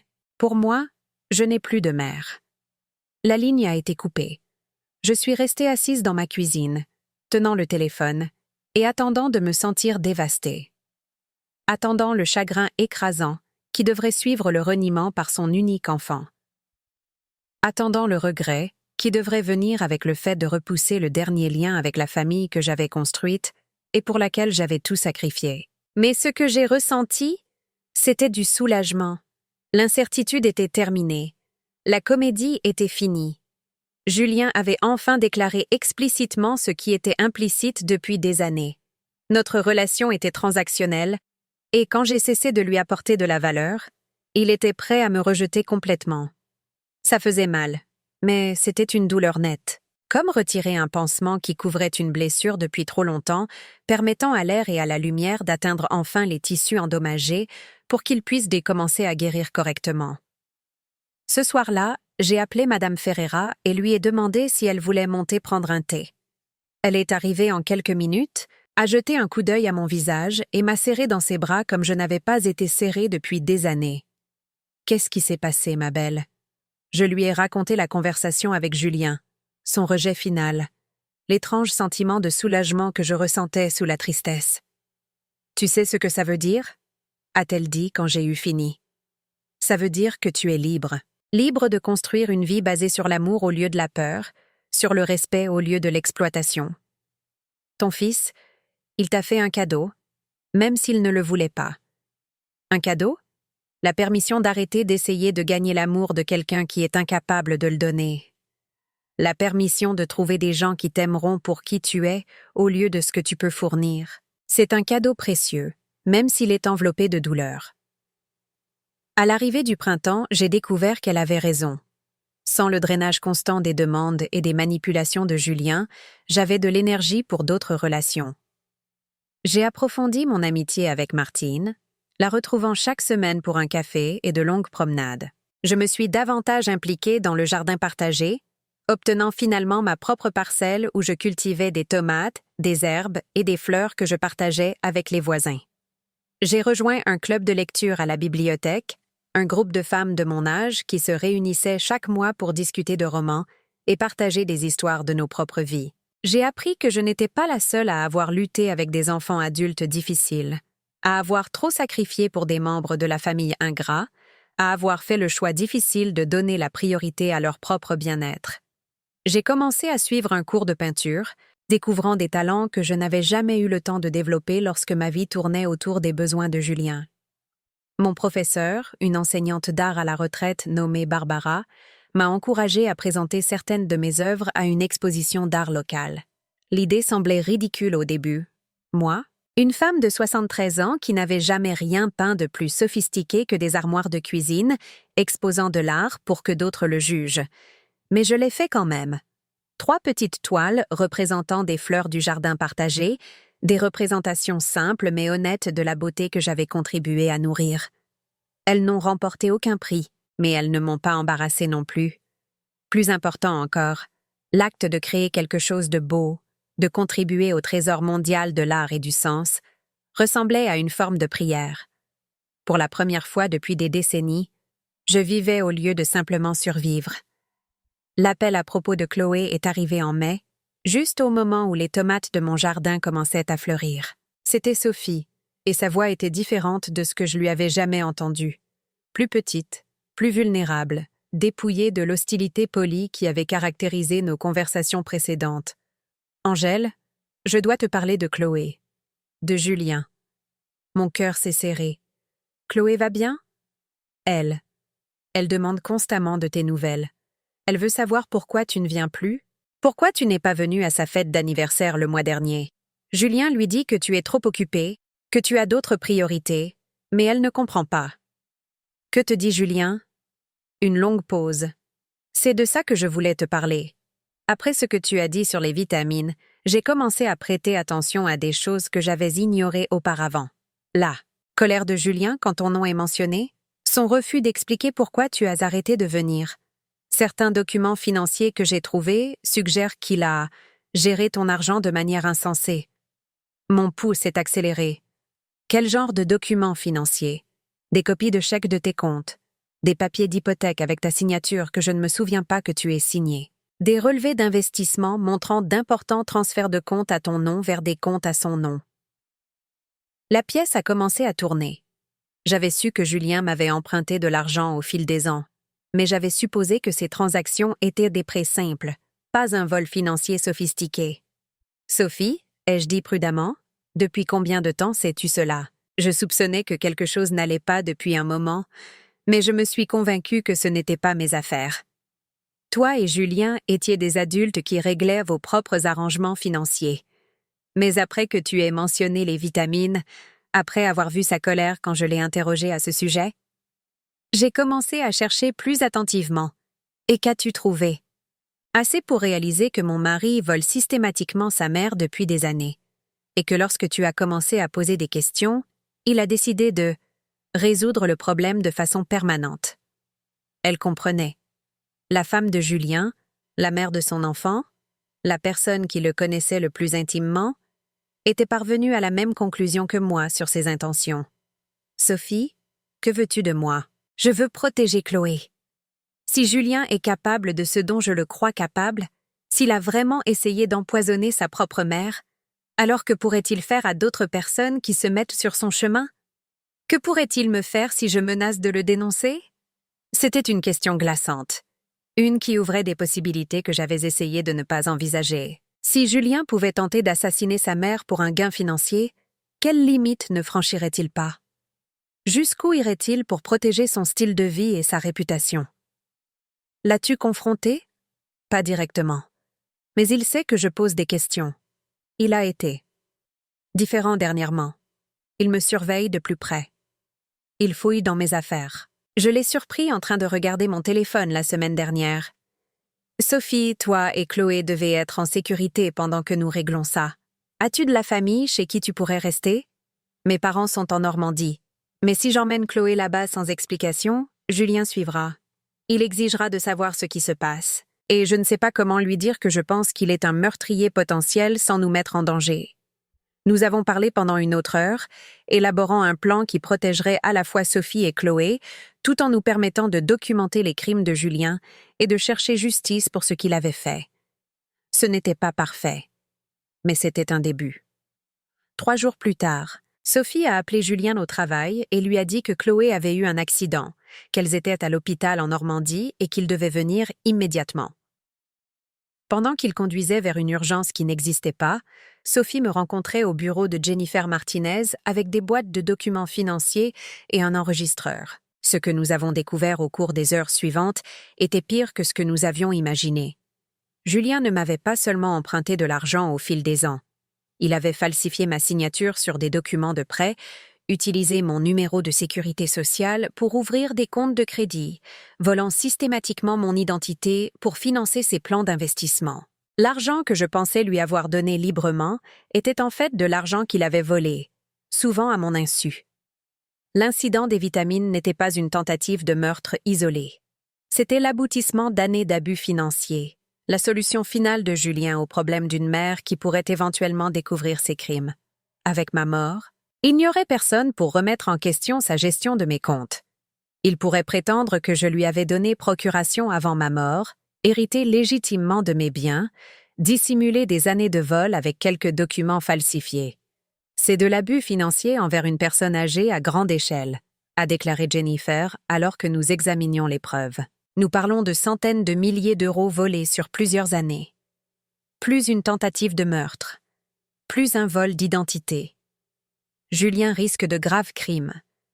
Sophie était assise en face de moi, des larmes coulant sur son visage. Comment ai-je pu épouser quelqu'un capable de ça? Comment n'ai-je rien vu? Parce qu'il est doué pour cacher qui il est vraiment, ai-je dit. Parce qu'il compartimentait sa vie pour que vous ne voyiez que les parties qu'il voulait que vous voyiez. Parce que quand quelqu'un que vous aimez fait des choses terribles, votre esprit essaie de trouver des explications innocentes plutôt que d'accepter une vérité douloureuse. Le soir venu, nous avions tout documenté. Sophie avait appelé ses parents et s'était arrangée pour rester avec eux indéfiniment, prétextant qu'elle avait besoin d'espace pour travailler sur son mariage. J'avais porté plainte et commencé le processus de gel de tous les comptes auxquels Julien avait accès. Jennifer avait contacté le bureau du procureur de la République pour discuter des poursuites. Il était plus de minuit quand je suis finalement rentrée à mon appartement, épuisée mais étrangement en paix. La vérité était sortie. Les preuves étaient les préservées. La capacité de Julien à me faire du mal ou à quiconque d'autre était systématiquement démantelée par des personnes qui comprenaient sa dangerosité et s'engageaient à l'arrêter. Assise dans ma cuisine, buvant une tisane à la camomille et pensant à tout ce qui s'était passé, j'ai réalisé que c'était à cela que ressemblait le courage. Pas l'absence de peur, mais l'action entreprise malgré la peur. Pas la capacité de surmonter la douleur, mais la volonté d'endurer la douleur au service de quelque chose de plus important que le confort. J'ai pensé à la femme que j'étais il y a 1 an, désespérée, exploitée, si affamée d'amour que j'avais accepté les abus comme substitut. Cette femme aurait été terrifiée par les mesures que j'avais prises aujourd'hui. Elle se serait inquiétée d'être seule, de perdre son dernier lien avec la famille, de survivre sans l'attention occasionnelle de Julien. Mais cette femme mourait lentement, empoisonnée par plus que des vitamines toxiques. Elle avait été empoisonnée par sa propre volonté d'accepter moins que ce qu'elle méritait, de donner la priorité au confort des autres plutôt qu'à sa propre survie, de confondre l'exploitation égoïste avec l'amour. La femme que je devenais était plus forte que je ne l'aurais jamais imaginé. Les arrestations ont eu lieu fin juin, juste au moment où mes tomates mûrissaient dans le jardin partagé. Julien a été placé en garde à vue à son bureau à la Défense, menotté devant des collègues qui le respectaient en tant que financier à succès. Les chefs d'accusation comprenaient l'abus financier envers une personne âgée, le vol d'identité, la fraude postale et la tentative de meurtre. Ses biens ont été gelés dans l'attente de l'enquête, son passeport confisqué pour éviter tout risque de fuite. Je n'ai ressenti aucune satisfaction dans sa chute, seulement une profonde tristesse pour tout ce gâchis. Julien avait un talent authentique, était vraiment capable de réussir légitimement. Mais quelque part en cours de route, il avait décidé que prendre des raccourcis à travers la vie des autres était plus facile que de construire la sienne honnêtement. Chloé m'a appelé ce soir-là de Normandie, sa petite voix confuse et effrayée. « Mamie, maman dit que papa ne peut pas rentrer à la maison pendant un moment. Elle dit qu'il a fait de mauvais choix. Je ne comprends pas ce qui s'est passé. Comment expliquer à une enfant de 5 ans que son père a essayé d'assassiner sa grand-mère? Comment aider un enfant à accepter la réalité que quelqu'un qu'elle aime est capable d'actions monstrueuses? Parfois, les adultes font des erreurs, ma chérie. De très grosses erreurs qui blessent d'autres personnes. Quand cela arrive, ils doivent partir un moment pour réfléchir à ce qu'ils ont fait et essayer de réparer les choses. Est-ce que papa t'a fait du mal, mamie? J'ai fermé les yeux, cherchant des mots qui seraient honnêtes sans être traumatisants. Oui, ma puce. Papa m'a fait du mal, mais je vais bien maintenant, et je suis en sécurité, et toi et maman aussi. Tu me manques, mamie. Je peux te voir bientôt? J'adorerais ça, Chloé. Nous trouverons un moyen de passer du temps ensemble, c'est promis. Après avoir raccroché, je me suis permis de faire le deuil de la famille qui aurait pu être. Du fils qui aurait pu m'aimer au lieu de m'exploiter, de la belle-fille qui aurait pu être une amie au lieu d'une complice, de la petite fille qui grandirait en sachant que son père était un criminel. Mais je me suis aussi sentie reconnaissante pour la famille que j'avais choisie. Madame Ferreira, Martine, les amis du jardin partagé, du club de lecture et du cours de peinture, des gens qui voyaient en moi une valeur au-delà de ce que je pouvais fournir, qui offraient de l'affection sans condition, qui comprenaient que l'amour consiste à additionner plutôt qu'à soustraire. Le procès était prévu pour octobre. Les avocats de Julien ont essayé diverses stratégies pour faire rejeter les accusations, prétendant que je lui avais donné la permission de gérer mes finances, suggérant que j'étais mentalement incompétente, et donc un témoin peu fiable, arguant que la contamination des vitamines avait été accidentelle. Mais les preuves étaient accablantes. Le témoignage de Sophie sur le comportement de Julien et les documents financiers qu'elle avait découverts. Les résultats du laboratoire montrant une contamination délibérée des gélules de vitamines. Les relevés bancaires montrant un vol systématique sur plusieurs années. Des témoins de moralité décrivant la manipulation calculée des relations familiales par Julien à des fins de gains financiers. Le jour du verdict, j'étais assise dans la salle d'audience et j'ai regardé mon fils apprendre son sort. 15 ans de prison pour abus sur personne âgée, vol d'identité et tentative de meurtre. Il serait éligible à la libération conditionnelle dans 8 ans s'il faisait preuve de bonne conduite et effectuait un dédommagement financier. Avant d'être emmené, Julien s'est tourné pour me regarder. Je m'attendais à voir de la colère, du ressentiment ou du blâme dans ses yeux. Au lieu de cela, j'ai vu quelque chose qui ressemblait presque à du soulagement. Comme si le poids de maintenir ses mensonges était finalement devenu trop lourd à porter et que la prison offrait une sorte de libération du réseau complexe de mensonges dans lequel il vivait. J'ai eu pitié de lui à ce moment-là. Une tristesse sincère pour la personne qu'il était devenu et la vie qu'il avait gâchée. Mais je ne me sentais pas coupable des choix qui nous avaient conduits à ce moment. J'avais protégé moi-même et d'autres victimes potentielles. J'avais choisi la vérité plutôt que des illusions confortables. J'avais suffisamment valorisé ma propre vie pour me battre pour elle. Ce soir-là, Sophie et Chloé sont venues me rendre visite pour la première fois depuis le début de toute cette épreuve. Sophie avait l'air plus âgée, usée par le stress des derniers mois, mais aussi en quelque sorte plus légère. Le fardeau de vivre avec quelqu'un qu'elle savait inconsciemment dangereux avait été levé. « Je suis désolée », a-t-elle dit dès qu'elle est entrée dans mon appartement. « Je suis désolée de t'avoir maltraitée, désolée d'avoir toléré le comportement de Julien, désolée de n'avoir rien vu jusqu'à ce qu'il soit presque trop tard. »« Tu ne pouvais pas savoir, » ai-je dit, bien que nous sachions toutes les deux que ce n'était pas tout à fait vrai. Julien était très doué pour compartimenter, pour montrer différents visages à différentes personnes.